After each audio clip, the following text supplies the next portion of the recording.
மாணவ செல்வங்களுக்கு என் அன்பான வணக்கங்கள். நாம 10th மேக்ஸில் ஏற்கனவே அரசு பொதுத் தேர்வில் கேட்ட 2 மார்க் அண்ட் 5 மார்க் கொஸ்டின் பார்த்துட்ருக்கோம். அந்த தொகுப்பில் இப்போது யூனிட் 8ல் புள்ளியியலும் நிகழ்தகவும் பாடத்தில் எடுத்துக்காட்டு 8.2 ரொம்ப முக்கியமான கொஸ்டினுங்க. வாங்க கொஸ்டினை பாருங்கள். கொடுக்கப்பட்ட பரவலின் வீச்சு காண்க. ஒரு டேபிள் கொடுத்துருக்காங்க.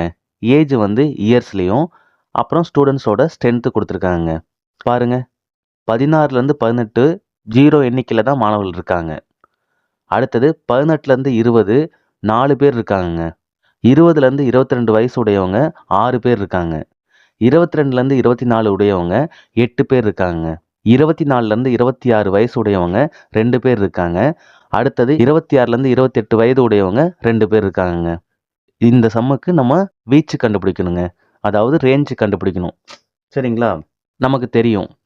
இங்கே பாருங்கள், 16லேருந்து 18 வயதுடைய மாணவர்கள் எண்ணிக்கை 0ன்னு சொல்கிறாங்க. நமக்கு வீச்சு கண்டுபிடிக்கணும்னா ஸ்மாலஸ்ட் வேல்யூ வேணும், லார்ஜஸ்ட் வேல்யூ வேணும். அதுக்கப்புறம் நம்ம வீச்சு கண்டுபிடிக்கிற ஃபார்முலா என்ன? R = L - S, largest minus smallest. சரிங்களா? இங்கே பாருங்கள், 16லேருந்து 18 வயதுடையவங்க 0 எண்ணிக்கைன்னு சொல்கிறதுனால நம்ம இதை விட்டுறலாம். அடுத்தது பாருங்கள், 18லேருந்து 20 வயது உடையவங்க 4 பேர்னு சொல்கிறாங்க. அப்போ இந்த டேர்ம் வராமல் நம்ம இதிலிருந்து தான் லோயஸ்ட் டேர்ம் எடுத்துக்கணுங்க. அப்போ ஸ்மாலஸ்ட் டேர்ம் என்ன? 18. அடுத்தது இப்படியே பார்த்தீங்கன்னா லார்ஜஸ்ட் டேர்ம் என்ன? 28. இதை மட்டும் முடிவு பண்ணால் போதுங்க.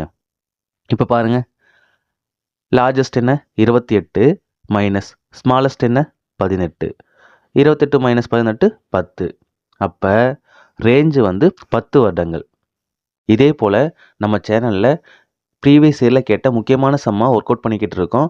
நம்ம சேனலை சப்ஸ்கிரைப் பண்ணி உங்கள் ஃப்ரெண்ட்ஸுக்கு ஷேர் பண்ணுங்கள். தேங்க்யூ.